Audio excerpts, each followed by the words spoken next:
patient, you guys. Thanks for being here. Yep. Ready? Yes, I'm ready. Yeah, really, really fun game. What an incredible crowd. Fort Collins really showed up for our basketball team. And, when President Amy Parsons says we're going to get a sellout, she gets it done. So I think between Amy and our great athletic department, we can't thank them enough for putting this on for our kids. This is a great thing for women's basketball, for our kids to be able to play in front of this and perform well in front of it. Happy for our kids to get to experience that. I mean, it's the first sellout in 25 years, Yeah. and so you see videos that Amy Parsons has done with working out with the team and things like that. You mentioned Amy Parsons has done a lot.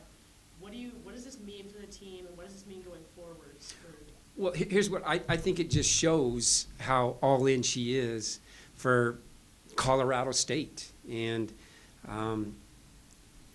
not just to have the idea and to be out front of it, but to put in some work, kind of boots on the ground type of stuff. And so it's just I think it creates a tremendous amount of pride in our players. Like, okay, this is what we represent.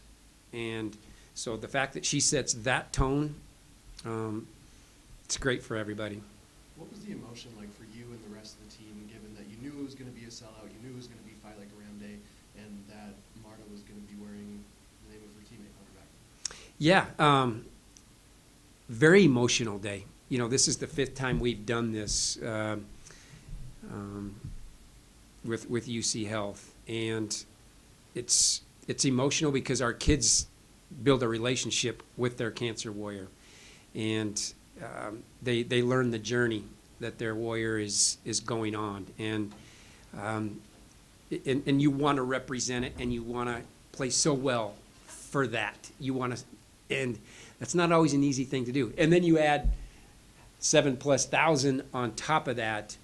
I thought our kids did a tremendous job as that first half went on of just finding that poise and that composure and trying to make it just a basketball game, right? Not easy to do on a day like this. I think it took an incredible focused mindset by our team. And so how crucial was it then to be able to dictate the pace, slow things down when you needed to, and get going? Yeah, and it was when you have a big crowd like that, you want to get out and fast break and run, and you want to just get this place rocking. But the way they defended us tonight, they kind of really packed it in that zone. They shortened the game, so to speak, with the zone. And so it was going to be like an execution type of game, very workmanlike. And, 4 kids in double figures. I thought we shared the ball quite well tonight, and the execution in the half offensively was tremendous. And so I'm pleased with that. But defensively, to hold them to a 7-point quarter in the second and then a 9-point quarter in the third, that tells me our kids were really, like, they wanted this, right? They were really focused and locked into every single possession defensively, and that's how you have to win. That's how you have to win big games.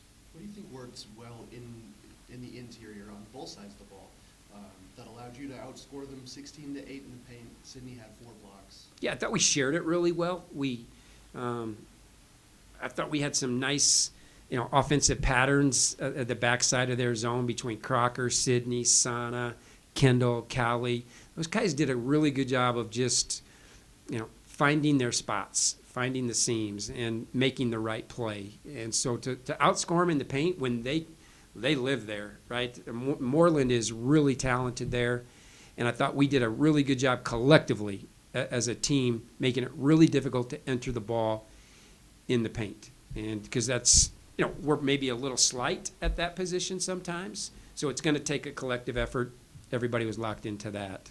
You forced 14 turnovers tonight, scored 11 points off of them. Just what did you feel worked in being able to force those turnovers and capitalize on them? Yeah, pretty active in what we had to get down. I would imagine a lot of their turnovers were on post entries. So I think we were pretty locked in on, anticipation, where they wanted to go with the ball. But then you still got to go make the play. And so that just tells us our kids were doing what they were supposed to do because that's what we practiced, you know. So, and if we turn people over, obviously with McKenna and her burst and her ability to get out in the open floor, we usually can, you know, that can be an advantage for us. And I thought we got some pretty good looks off those turnovers. Good, everybody? All right, thanks for being here.